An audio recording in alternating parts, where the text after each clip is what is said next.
Următoarea piesă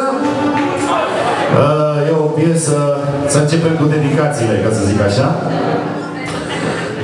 E o piesă care eu fac, auzi, Anca, nu a mea, Anca lui alta Anca. E dedicație pentru cocoșelul tău asta.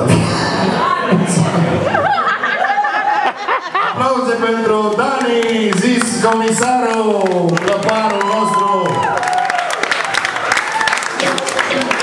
Duci o viață grea, întreține o artistă, mai multe aplauze, vă rog.